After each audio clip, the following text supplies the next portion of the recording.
नमस्कार, मयुरीज किचन या यूट्यूब चॅनलमध्ये तुम्हा सर्वांचं खूप खूप स्वागत आहे। आज आपण बनवणार आहोत काजूच्या बोंड्यांचा ज्यूस। हा ज्यूस पिण्याचे खूप सारे फायदे आहेत, तर आपण ज्यूस बनवता बनवता त्याचे फायदे सुद्धा पाहणार आहोत। तर बोंड्यांचा ज्यूस कसा बनवायचा त्यासाठी आता आपण सुरुवात करूयात। तर सुरुवातीला मी आधी हा ज्या काजूच्या बिया आहेत त्या काढून घेणार आहे। हे फळ तुम्हाला मार्च महिन्याच्या एंडिंगला आणि एप्रिल मे पर्यंत हे फळ तुम्हाला मिळतं, तर तुम्ही हा ज्यूस आरामात बनवू शकता। तर इथे मी ह्या काजूच्या बिया आहेत त्या काढून घेते। आपल्याला ह्याचा ज्यूस बनवायचा आहे। हे फळ जे आहे ते असंच खाल्लं तर थोडंसं तुरट लागतं, त्याच्यामुळे तुम्ही ज्यूस बनवलात तर ह्याचा तुरटपणा कसा घालवायचा ते सुद्धा मी तुम्हाला दाखवणार आहे। तर आता इथे मी सर्व फळांच्या बिया ज्या आहेत त्या वेगळ्या करून घेतल्यात आणि जे फळ आहे खालचं तेच मी इथे वापरणार आहे। बिया काढून घ्यायच्या आधीच किंवा बिया काढून झाल्याच्या नंतर तुम्ही हे फळ जे आहे ते स्वच्छ धुवून घ्या आणि मग आपण हे कापणार आहोत। आपल्याला हे फळ जे आहे ते पीसेस मध्ये कट करायचं, म्हणजे ह्याचा ज्यूस जो आहे तो करायला सोपा पडतो। डायरेक्ट घालायचं नाहीये आपल्याला, ह्याच्यामध्ये खूप ज्यूस आहे, त्याच्यामुळे कापताना सुद्धा तुम्ही पाहाल तर ज्यूस जो आहे तो बाहेर येतोय, त्याच्यामुळे पटपट कापायचं। आणि मिक्सरच्या भांड्यामध्ये सुद्धा हा ज्यूस होतो। तुमच्याकडे जर ज्यूसरचं भांड असेल तर त्याच्यामध्ये सुद्धा केला तरी सुद्धा चालेल। मिक्सरच्या भांड्यामध्ये सुद्धा हा ज्यूस परफेक्ट होतो। तर मी इथे मिक्सरच्या भांड्यामध्ये हे फ्रुट्स जे आहेत ते सर्व कापून घेणार आहे। हे दोन रंगामध्ये फळ अवेलेबल होतं, एक जास्त पिकल्यावरती असं रेडिश होतं हे फळ, तुम्ही पाहू शकता लाल रंगाची फळं इथे आहेत आणि काही पिवळ्या रंगाची सुद्धा इथे आहेत। तर दोन्ही रंगांचा आता मी मिक्सच इथे बनवते। तुम्हाला जर वाटलं तर एकाच रंगाचं बनवायचं तर एकाच रंगाचं केलात तरी सुद्धा चालेल। खूप ज्यूसी असं हे फळ आहे, त्याच्यामुळे ह्याचा ज्यूस जो आहे तो खूप छान बनतो। त्याचे फायदे खूप आहेत, त्याच्यामध्ये विटॅमिन सी आहे, तर ह्या पिल्याने खूप फायदे होतात।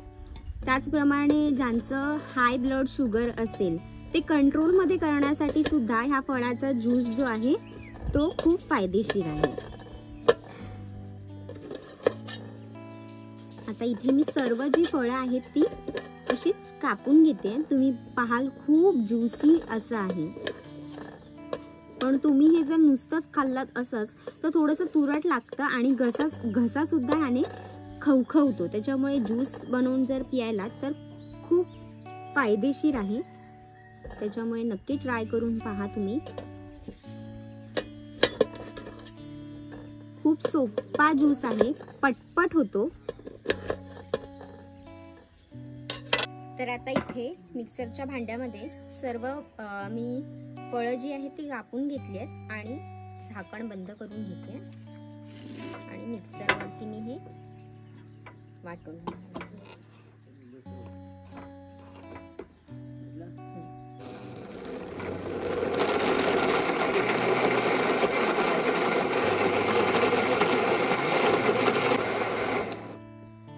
एकदा चेक करून घेऊयात।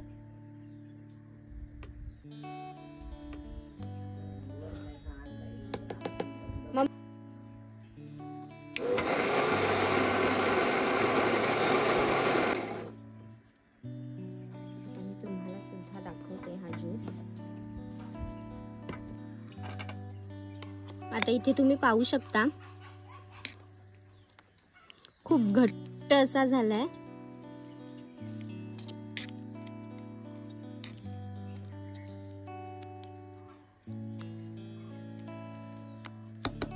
आता इथे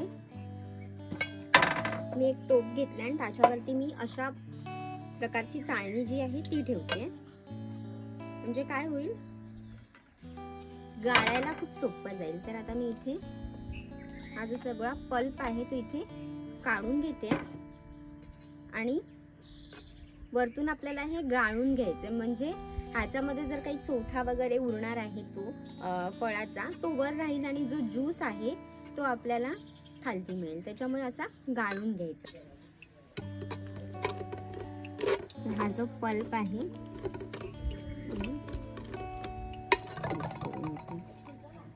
जेवढा पल्प येईल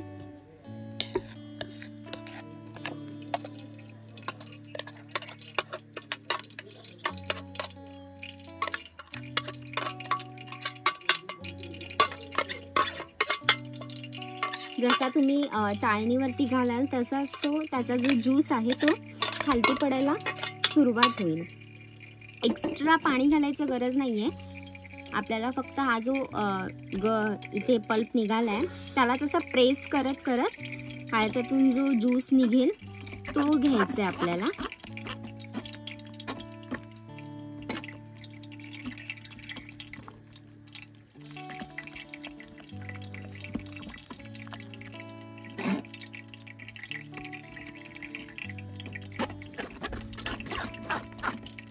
मिक्स करत राहायचं म्हणजे आपल्याला ज्यूस मिळेल. तुम्ही पाहू शकता, मी तुम्हाला दाखवते त्याच्यामध्ये ज्यूस जो आहे तो खालती पडू लागला. तर आता इथे अजून खूप ज्यूस आहे याच्यामध्ये, तर आपण सर्व व्यवस्थित ज्यूस जो आहे तो काढून थोडंसं प्रेशर द्यायचं म्हणजे छान ज्यूस आपल्याला खालती मिळेल.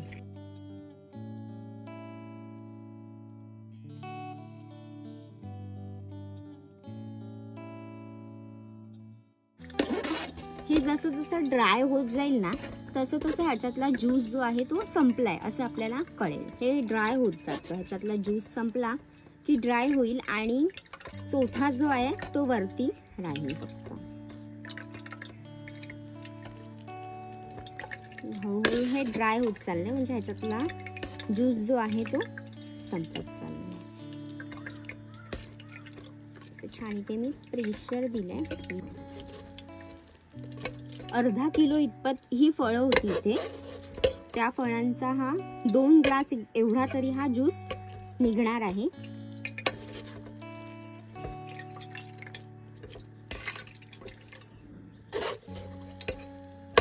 पाहू शकता आता हे ड्राय झालं एकदम. तर आता इथे एवढा ज्यूस निघालाय तर ह्याच्यामध्ये ह्याचा तुरटपणा जो आहे तो घालण्यासाठी मी ते लिंबाच्या रसाचा वापर करते. अर्धा लिंबू मी इथे पिळून घेतलाय मोठ्या साईजचा. त्यानंतर चाट मसाला आहे इथे, तो मी इथे थोडासा घालून घेते. त्यानंतर चवीनुसार मीठ घालायचंय. थोडंसं मीठ घालायचं. आता हा ज्यूस जो आहे तो मिक्स करून घेते. मस्त अप्रतिम रंग आलाय.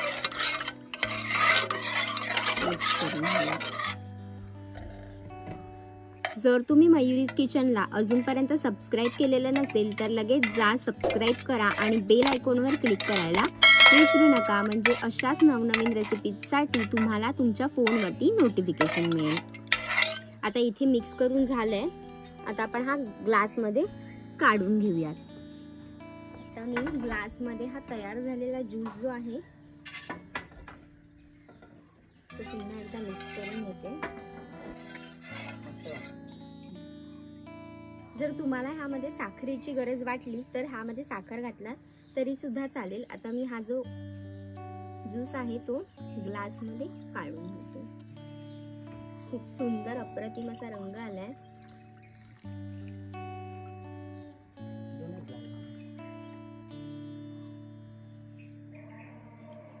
परफेक्ट दिसतोय.